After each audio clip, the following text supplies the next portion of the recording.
I didn't believe Dogman was real. Dear Scary Stories NYC.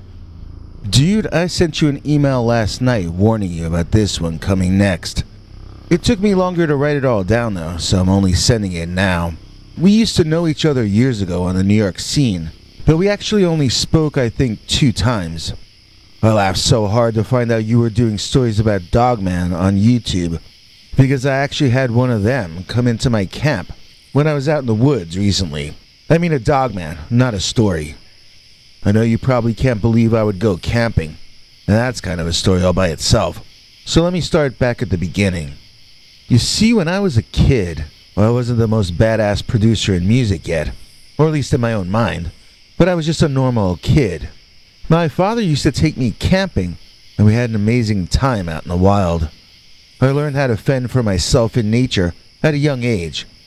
But then my father was taken from us suddenly, and I turned to music instead of nature.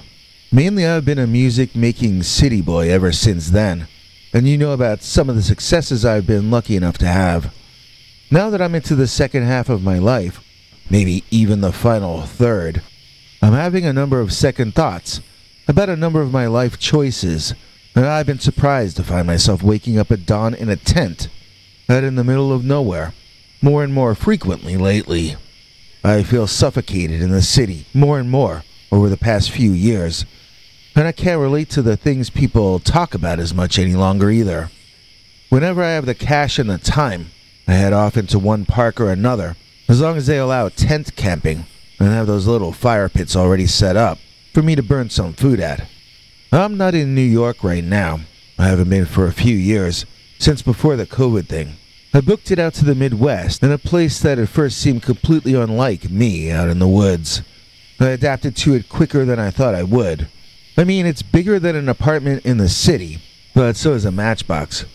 I'd call it a 2-story cottage, but it still feels like a castle after sharing studios and 1 bedrooms for so long. Using this as my central location, I pick a different park to go to each time, because we have them in every direction out here. At any rate, this story happened when I was still camping alone, which I do not do any longer for safety reasons. I go out with another friend who's into meditating, and we speak as little as we can manage, except over dinner when we socialize for a while. But back then I didn't believe in cryptids, and I figured bear spray was all I needed to carry with me. This was not that long ago, but I hadn't heard of locator transponders or whatever those things are called.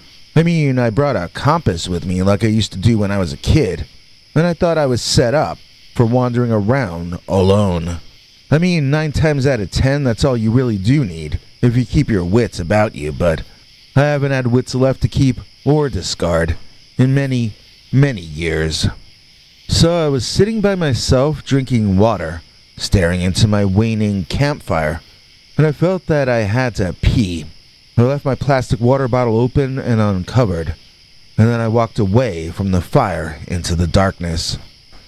After I finished my business, I walked back toward my tent, and dude, there was this wolf that was like the size of a moose. Oh, I should probably mention that I was in the Ottawa National Forest, which is in the United States, even though it sounds like it should be in Canada. I'm trying to remember exactly when this took place. I think it was a little back further in time, like in the summer of 2020. I was thinking how I went back to almost the same spot in 2021 and 2022, but both of those times I had my camping and meditation partner with me. The only year I could have seen the Dogman would have been 2020. The month was September, or maybe October. Can you even camp there that late? Maybe it was a cool night in August. I don't recall exactly, but I had a jacket on and I kept the fire going longer than I usually would. I don't like to camp once it gets cold, because one time I did that, and when I leaned forward to get warm, part of my beard caught fire. That happened after this, though. That's another story. But man, I could have bought it that time. My beard is even longer than when you knew me, but it almost passed away that night. See, that's another reason to have a camping buddy with you, so that there's someone to throw water on you when your hipster beard ignites.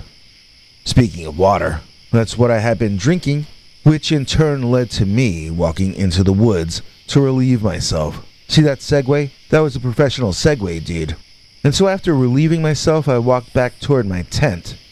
And my friend, I am telling you, I saw a four-legged wolf-like dog animal that was literally taller than my tent and me. Not both of us put together. I mean, it was a canine that was around 8 feet tall. He was not standing up like a man. He was down on all fours. But he was a wolf writ large, you know. It was an epic wolf that looked like it walked out of the era of the giant land animals. It had knocked my big water bottle over, which looked tiny next to this beast, and it had just finished licking the water up when I arrived back on the scene and stopped short. You know, the way that I stopped was a little more stampy than I meant it to be. Or should I say it was stampier? You're the writing guy, you tell me. I stopped short because I was so surprised. And when I did, that creature looked up from drinking my water. And I swear its eyes were weirdly bright in the darkness. It looked like its eyes had glow stick juice in them or something. For real. It's just like some of the people on your channel say. It looks like eye shine, but it also sort of doesn't. Like, I don't want to say it's not just eye shine, because if it turns out that it is, then I'll be wrong. But if it is, it's a different kind of an eye shine, because it really looks like the eye is lit from within, like a glow stick kind of a thing. Did that last paragraph even mean anything in English? Feel free to rearrange what I say into some recognizable modern language. Thanks in advance. So now we're at the point in the story where I've made my presence known, and this glowing-eyed giant prehistoric wolf was looking at me. I shuddered.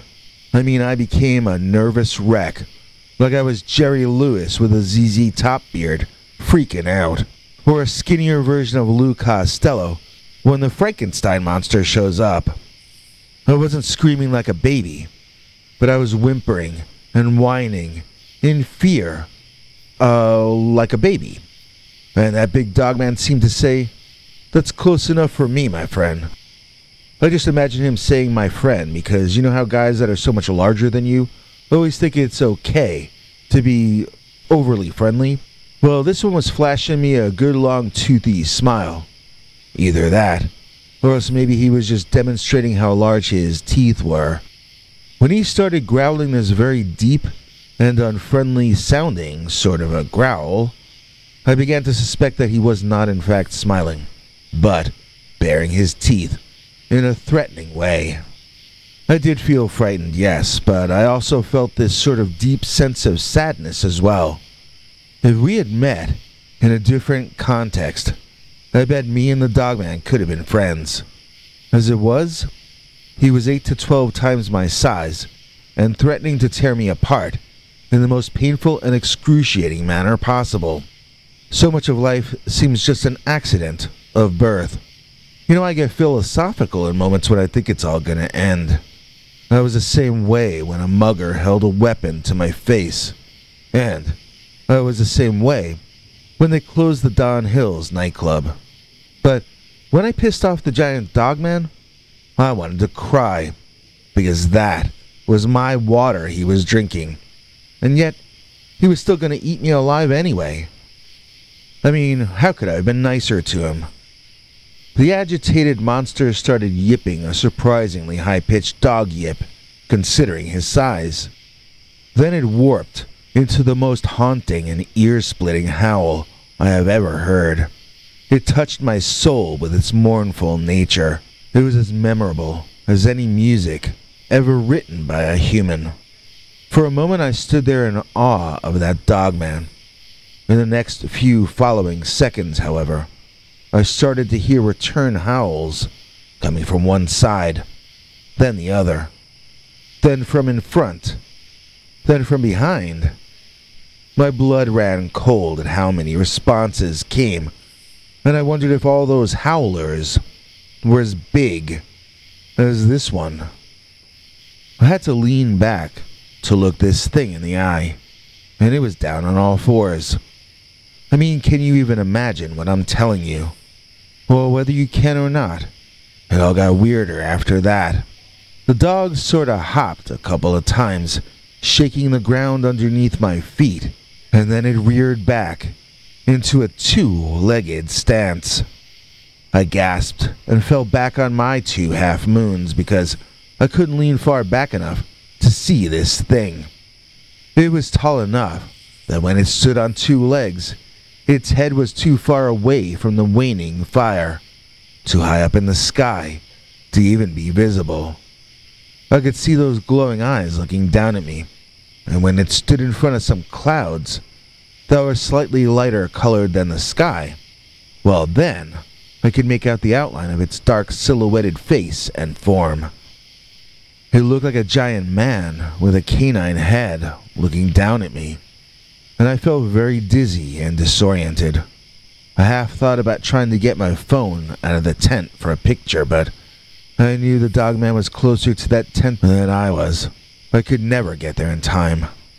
When the head of that huge monstrosity began speeding toward me, when I knew it was bending down in my direction, when I saw the fangs whizzing closer to me, and understood that they were each longer than my skull, I remember my disorientation increasing quickly and suddenly.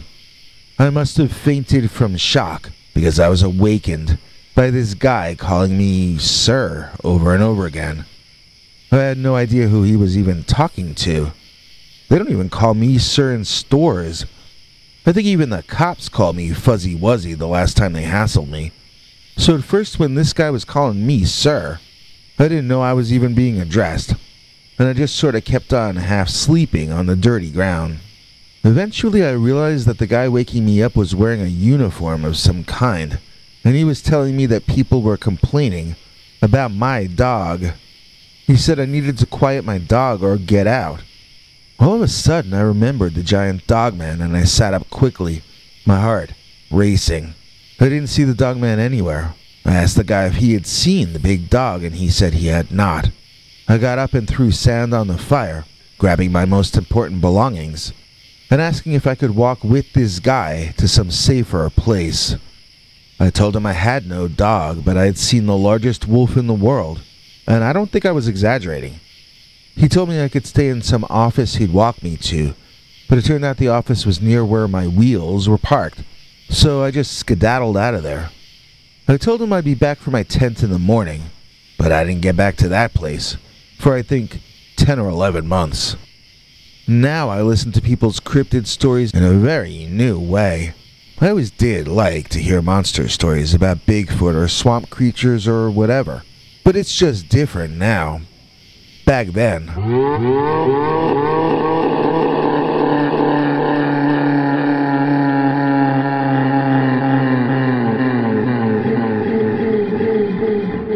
I didn't believe Dogman was real. How did Dogman get in my garage? Dear Scary Stories NYC, we seem to have had a problem in our garage. Apparently it was being used part-time by a local dogman. Here is an enlargement from a security camera photo taken in my garage. As you can see, nothing seems to be moving around in there.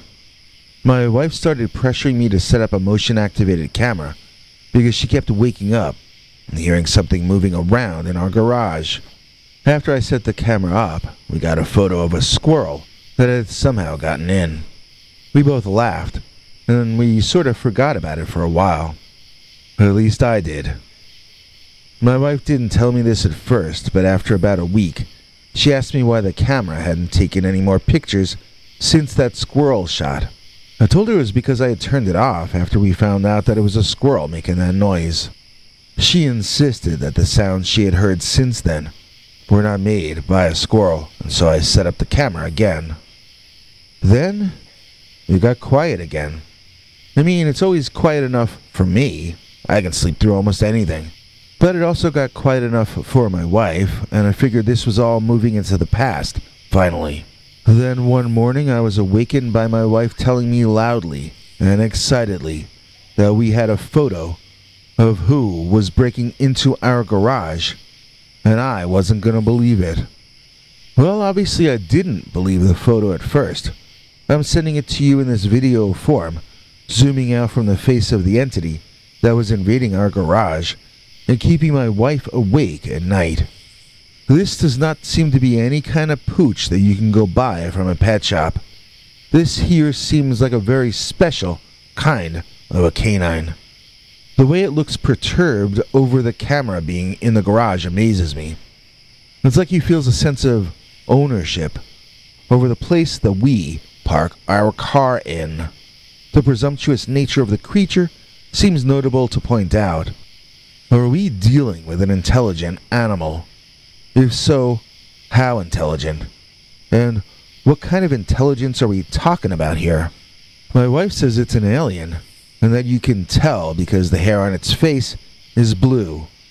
Now, I don't think it's actually blue. I just think that it's so black it's blue, as the saying goes. Most of the creature's fur that's visible to us is brown, and I don't see the coloring as being very out of the ordinary. It reminds me of a German Shepherd I knew as a kid, who had a dark face and a dark back, but a lighter colored underbelly.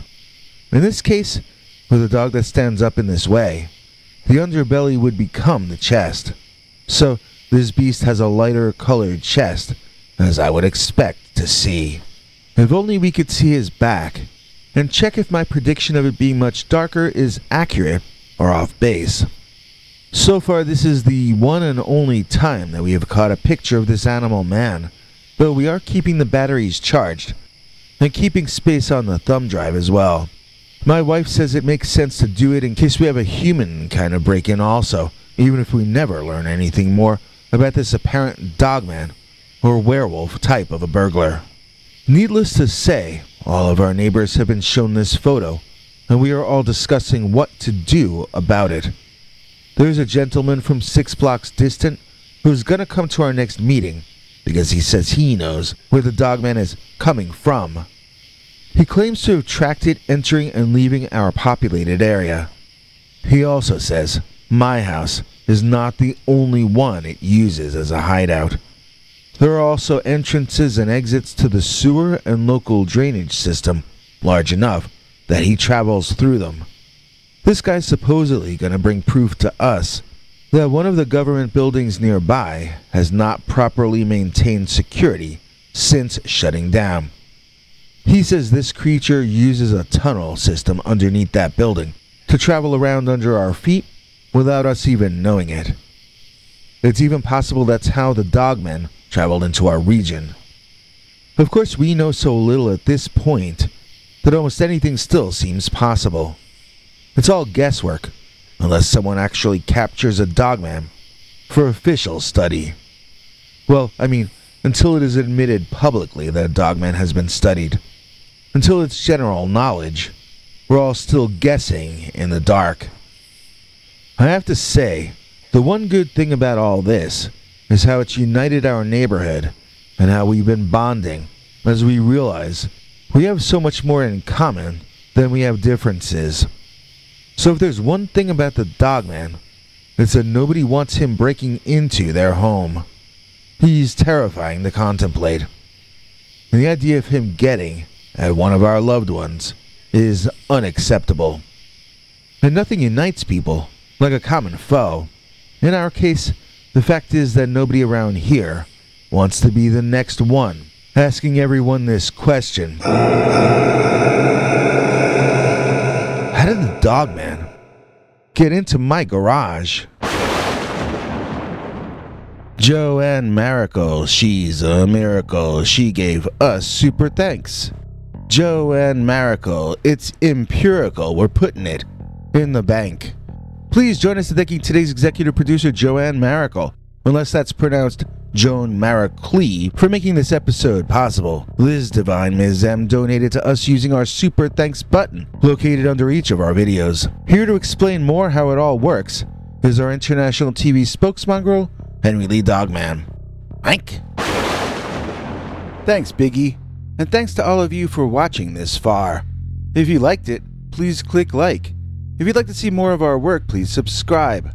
And also click that bell icon if you'd like to be notified when we put out a new episode. To become an executive producer, you can donate to us through the thanks button under each of our videos or through our paypal.me/PeterBernard209 page. To receive cool perks like secret uncensored Dogman episodes far too wild to ever run on this channel, you can become a YouTube channel member by clicking the join button, or join our PayPal subscribers club at peterbernard.com. Joining either at the $3 a month level or above gets you access to our over 25 hours of secret uncensored Dogman stories available nowhere else. Do you have a scary story about Dogman or some other kind of high strangeness that happened to you? Let us know by emailing us at scarystoriesnyc@gmail.com or by leaving us a voicemail message at 804-LA-SCARY. You may need to call back on that one. It cuts off after, I think, 3 minutes. And if you don't want to do any of that stuff, thank you for simply watching to the end. Good night, and have a scary tomorrow.